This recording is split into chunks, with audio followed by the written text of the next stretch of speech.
ஓம் வசுதேவசுதம் தேவம் கம்சசாணூரமர்தனம் தேவகி பரமானந்தம் கிருஷ்ணம் வந்தே ஜகத்குரும் மூகம் கரோதி வாசாலம் பங்கும் லங்கயதே கிரிம் யத்கிருபா தமகம் வந்தே பரமானந்த மாதவம்.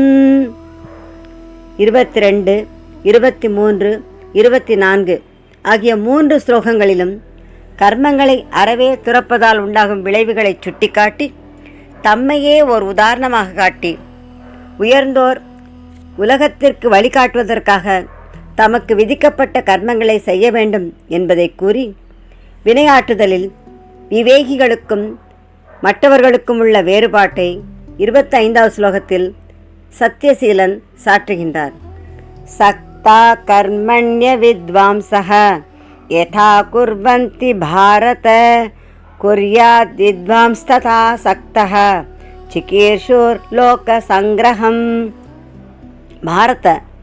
பரதகுல தோன்றலே கர்மங்களில் சக்தாக பற்றுக்கொண்ட அவித்வாம்சக அஞ்ஞானிகள் யதா குர்வந்தி எவ்வாறு கர்மங்களை செய்கிறார்களோ அசக்தக பற்றில்லாத வித்வான் தத்துவஞானியும் லோக சங்கிரகம் உலகத்திற்கு வழிகாட்டுதலை சிகீர்ஷுகு செய்ய விரும்பி ததா அவ்வாறே குர்யாத் கர்மங்களை செய்ய வேண்டும். கர்மணி என்று இங்கு எதை குறிப்பிடுகிறார்? சாஸ்திரங்களில் விலக்கப்பட்ட தீய கர்மங்களை இங்கு குறிப்பிடவில்லை. அவரவர் வர்ணாசிரமத்திற்கு ஏற்றவாறு சாஸ்திரங்களில் விதிக்கப்பட்ட நற்கர்மங்கள் அனைத்தும் கர்மம் என்ற சொல்லில் அடங்கும். அஞ்ஞானிகளையும் கர்மம் செய்ய வேண்டும் என்று கூறுகின்றார். அவ்வாறே ஞானிகளும் அஞ்ஞானிகளைப் போல கர்மத்தில் ஈடுபட வேண்டும் என்று திருவிக்கிரமூர்த்தி தெரிவிக்கிறார். சக்தாக அவித்வாம்சகா யார்? சக்தாக என்றால் பற்றுள்ளவர்கள், அவித்வாம்சகா என்றால் பாமரர்கள். அவர்கள் சாஸ்திரங்களில் விதிக்கின்ற கர்மங்களிலும் அவற்றின் பயன்களிலும் ஸ்ரத்தை, நம்பிக்கை, பற்று ஆகியவற்றுடன் கூடியவர்களாய் சாஸ்திர விகித கர்மங்களை விதிமுறைப்படி தமது தகுதிக்கேற்றவாறு அனுஷ்டிக்கிறார்கள். செய்கின்ற கர்மத்தின் பயனில் பற்றை விரும்புகிறார்கள். அவர்களுக்கு கர்மங்களிலும் அவற்றின் பயனிலும் தீவிர பிடிப்பு உள்ளது. பற்றுடன் ஒரு செயலை செய்யும் பொழுது பதட்டம், தடுமாற்றம் ஏற்படுகிறது. அதனால் எந்த செயலையும் திறமையுடன் செய்ய முடிவதில்லை. ஆனால் நல்ல புகழ்பெற்ற திறமை மிக்க அறுவை சிகிச்சையில் நிபுணராக விளங்கும் ஒரு டாக்டர் தன் குழந்தைக்கு அறுவை சிகிச்சை செய்ய தயங்குகிறார். ஏன்? தன் குழந்தையின் மேலுள்ள பாசத்தினால், பற்றினால்.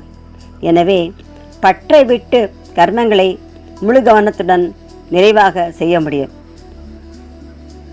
அசக்தக வித்வான் என்பது யாரை குறிக்கும்? அசக்தக என்றால் பற்றில்லாதவன். இங்கு வித்வான் என்பது தத்துவ ஞானியை குறிக்கும். வெறும் சாஸ்திரம் அறிந்தவனை இச்சொல் குறிக்காது. ஏனென்றால் அசக்தகா என்ற அடைமொழி கொடுக்கப்பட்டிருக்கிறது. சாஸ்திரம் படித்தால் மட்டும் ஒருவன் உலகில் பற்றில்லாதவன் என்று கூற முடியாது. அகங்காரம், மமகாரம், பற்று, ஆசை ஆகியவை அறவே இல்லாத ஞானிகள் இங்கு கூறப்படுகிறார்கள். லோக சங்கிரகம் சிகீர்ஷுகு என்று கூறப்பட்டது. உலகத்திற்கு நல்வழி காட்ட வேண்டும் என்று விருப்பமுடையவர்கள் என்று கூறப்பட்டது. ஞானிக்கு விருப்பம் இருக்கலாமா என்ற கேள்வி எழுகிறது. இந்த இச்சை உலகியல் மனிதனுடைய இச்சையை போன்றதல்ல. உயிர்கள் அனைத்தும் நலமுடன் வாழ வேண்டும் என்னும் இந்த விருப்பம் நன்மையைத்தான் ஏற்படுவதாக. ஞானி அவ்வாறு இச்சை கொள்வதில் எந்த குற்றமும் இல்லை. ஆகையால் ஞானிகள் உலகத்திற்கு வழிகாட்டியாக கர்மத்தில் பற்றுள்ளவர்களைப் போல் அறநூல்கள் விதித்த கடமைகளை விதிமுறைப்படி முழுமையாக பற்றில்லாமல் சிரத்தையுடன் செய்ய வேண்டும் என்று ஒளிமணி வண்ணன் விளம்புகின்றார். சக்தா கர்மண்ய வித்வாம்சஹா யதா குர்வந்தி பாரத குர்யாத் வித்வாம்ஸ்ததா சக்தஹ சிகீர்ஷு லோக சங்கிரகம்.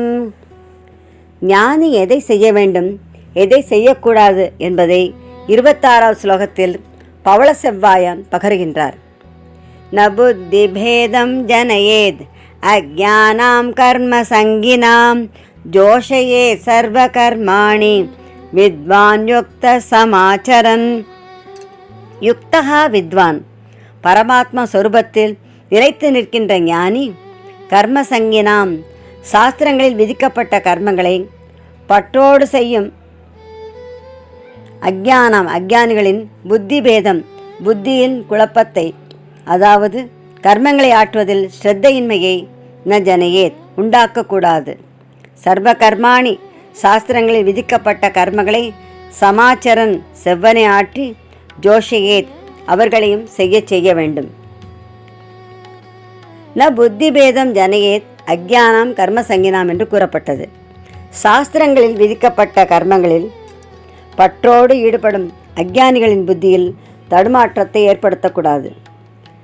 யாருடைய மனதிலாவது கர்மங்களை பற்றிய சந்தேகத்தையோ அல்லது கர்மத்தை செய்வதா செய்யாமல் இருப்பதா என்ற தடுமாற்றத்தையோ உண்டு பண்ணுவதுதான் புத்தியை குழப்புவதாகும். அஜ்ஞானிகள் கர்மத்தை விதிக்கும் சாஸ்திரங்களிலும் கர்மத்தின் பயனாக விளையும் போகங்களிலும் நம்பிக்கையுடன் கர்மத்தில் பற்றுடன் ஈடுபடுவார்கள். அந்த நம்பிக்கையை தகர்ப்பது கூடாது. கர்மங்களில் உயர்வு தாழ்வு என்பது இல்லை என்பதை அவர்களுக்கு உணர்த்த வேண்டும். ஞான யோகம் உயர்ந்த யோகமாக இருந்தாலும் எல்லோருக்கும் அதில் அதிகாரமில்லை. புலன்களை கட்டுப்படுத்துவதோ ஆத்ம தத்துவங்களை புரிந்து கொள்வதோ எல்லோராலும் இயலாது. அனைவராலும் தத்துவ ஞானி ஆக முடியாது. எல்லோரும் ஞானியாகி தவம் செய்ய காட்டுக்கு சென்றுவிட்டால் நாட்டை யார் காப்பாற்றுவார்? யார் பயிர் தொழில் செய்வார்? உணவுப் பொருட்களை எவ்வாறு விளைவிக்க முடியும்? எல்லோரும் எளிதில் கடைபிடிக்கத்தக்க சாஸ்திரயுக்த கர்மங்களை செய்ய தூண்ட வேண்டும். பலனை கருதி கர்மம் செய்வதால் பாப புண்ணியம் சம்பவித்து பிறப்பு இறப்பு எனும் சம்சார சக்கரத்தில் சுழல வேண்டி வரும் என்றெல்லாம் ஞானி உபதேசிக்கும் போது மனப்பக்குவமற்ற அஜ்ஞானிகள் பலனை விரும்பாமல் எவ்வாறு உற்சாகத்துடன் ஒரு கர்மத்தை செய்ய முடியும்? சாஸ்திரங்களில் விதித்த கர்மங்களை செய்வதா வேண்டாமா என்றெல்லாம் அவர்கள் குழப்பத்திற்கு ஆளாகிறார்கள். கர்மங்களை செய்யாமலும் விட்டுவிடுகிறார்கள். உலகில் பெரும்பான்மையோர் பற்றுடையவராக இருப்பதால் கர்மம் செய்ய வல்லவராயிருக்கின்றனர். பற்றற்று கர்மம் செய்தற்கு மிகச் சிலருக்கே சாத்தியப்படும். பற்றில்லாமல் கர்மம் செய்பவர்கள் இகபர சுகத்தை பெறுகின்றனர்.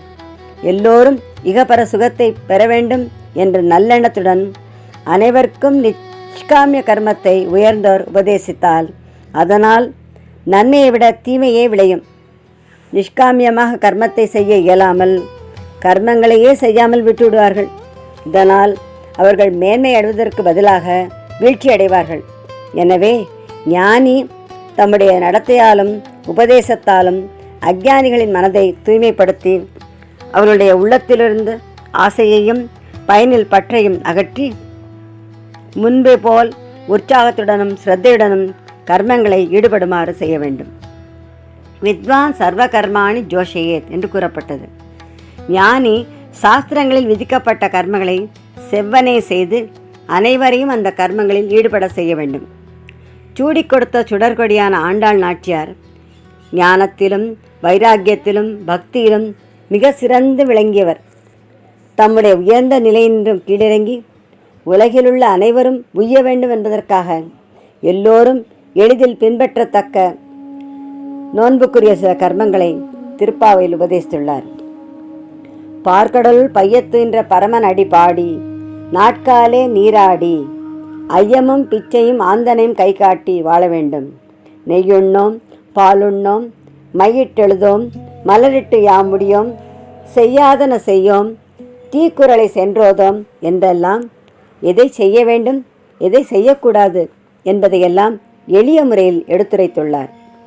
தூமலர் தூவி தொழுது வாயினால் பாடி மனத்தினால் சிந்திக்கும்படி முக்கரணங்களால் முழுமுதற் பொருளான முகுந்தனை வழிபடும்படி வழிகாட்டியுள்ளார். தற்காலத்திலும் கல்விக்கூடங்களில் காணலாம். பல்வேறு துறையில் உயர்ந்த பட்டங்களை பெற்ற ஆசிரியர் மாணவர்களுக்கு பாடம் நடத்தும் பொழுது அவர் செய்த ஆராய்ச்சிகளை எல்லாம் எடுத்துரைத்தால் மாணவர்களுக்கு ஒன்றும் புரியாது. அந்த வகுப்பில் படிப்பதற்கும் அவர்கள் விரும்ப மாட்டார்கள். ஆனால் அந்த ஆசிரியர் தம்முடைய அறிவுத்திறனை வெளிப்படுத்த வேண்டும் என்று எண்ணாமல் மாணவர்களின் அறிவுத்திறனுக்கு ஏற்ப அவர்களுக்கு புரியும் வண்ணம் பாடங்களை கற்றுத்தரும் பொழுது மாணவர்கள் அக்கறையுடன் உற்சாகத்துடன் கற்றுக்கொள்வார்கள். இவ்வாறே தத்துவ ஞானிக்கு பட்டில்லாத மனப்பான்மையுடன் சிரத்தையுடன் கர்மங்களை செவ்வனே செய்து காட்டி எல்லோர் மனதிலும் ஒரு நல்ல லட்சியத்தை உருவாக்க வேண்டும். அதனால் யாருடைய மனதிலும் விதிக்கப்பட்ட கர்மங்களை செய்வதில் ஊக்கமின்மையும் ருச்சியின்மையும் உண்டாக்காமல் நிஷ்காமியமாக தான் கர்த்தா என்ற அபிமானம் இல்லாமல் விதிப்படி கர்மங்களை அனைவரும் செய்யுமாறு செய்து தாம் பெற்ற மனித பிறவியை பயனுள்ளதாக்கும்படி வழிகாட்ட வேண்டும். ந புத்தி பேதம் ஜனயேத் அஜ்ஞானாம் கர்ம சங்கினாம் ஜோஷயே சர்வ கர்மாணி வித்வான் யுக்த சமாச்சரன்.